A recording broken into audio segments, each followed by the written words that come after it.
People often ask me why I stayed. They say I was young. They say I deserved better. They say I should have left. They never ask what I was afraid of losing. My name is Linda. I am 36 years old. I am a mother. And this is the story of why I stayed. When I got married, I believed in simple things: love, partnership, growing old together. I believed if you tried hard enough, things would work. At first, they did. My husband smiled at me across the breakfast table. He held my hand when we walked. He asked about my day and listened to my answers. We had small dreams: a house, children, a garden, maybe.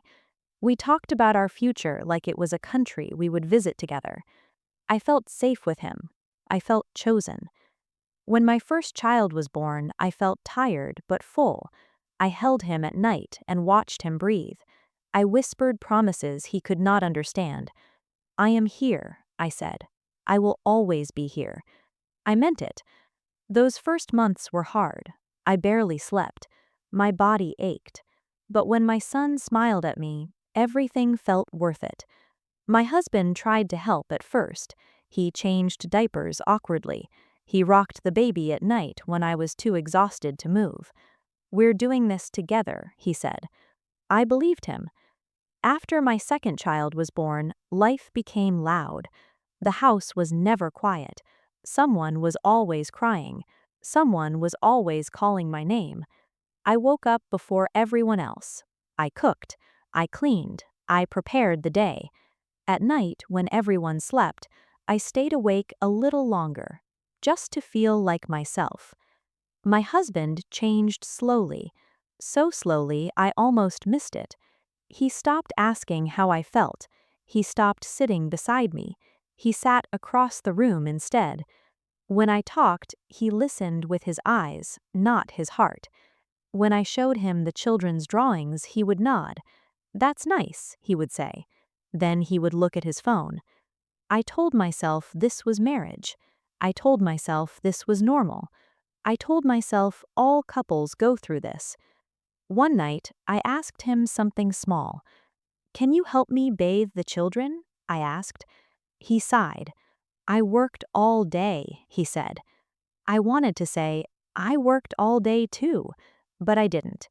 So I bathed them alone.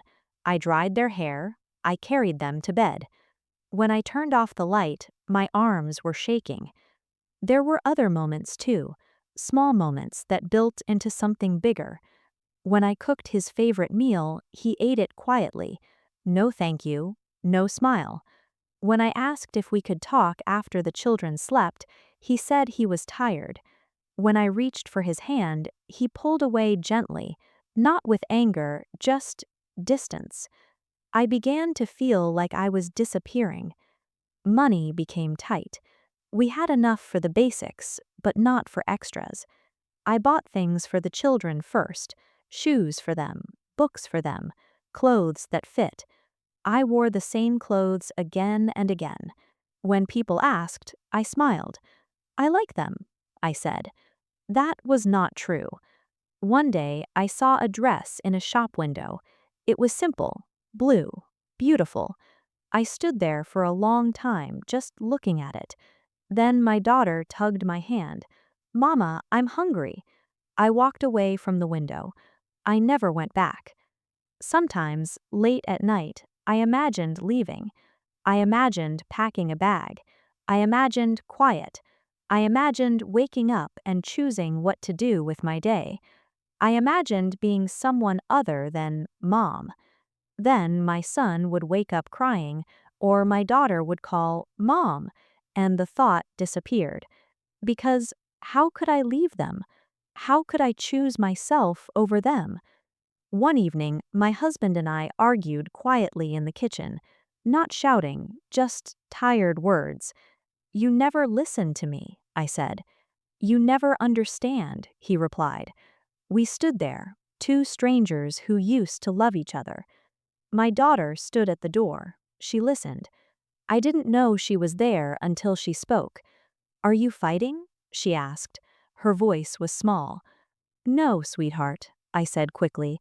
"We're just talking." but her eyes were wide, afraid. Later, she climbed into my bed. "Are you and Daddy going away?" she asked. I held her close. I felt her heart beating fast. "No," I said. "Everything is fine." She fell asleep in my arms, but I stayed awake all night. That night, something inside me changed. I realized that my children were watching. They were learning what love looked like from us, and I didn't want them to learn that love meant fighting or leaving or breaking. After that, I stopped talking about leaving, even to myself. I stayed because I did not want my children to be afraid. I stayed because I did not want them to feel broken. I stayed because love, to me, meant staying.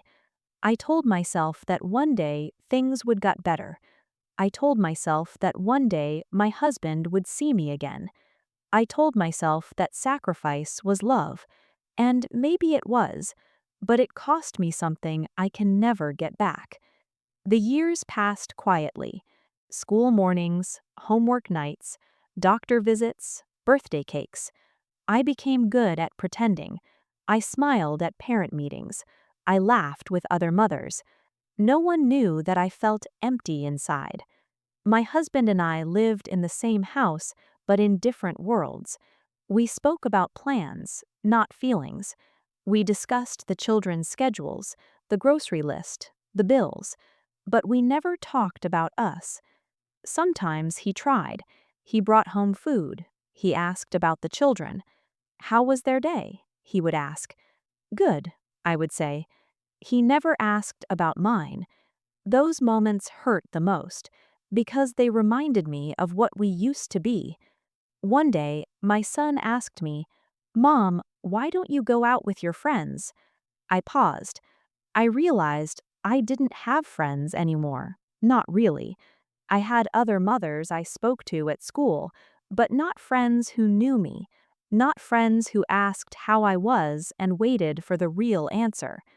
"I'm fine," I said to my son. But later, I looked at myself in the mirror.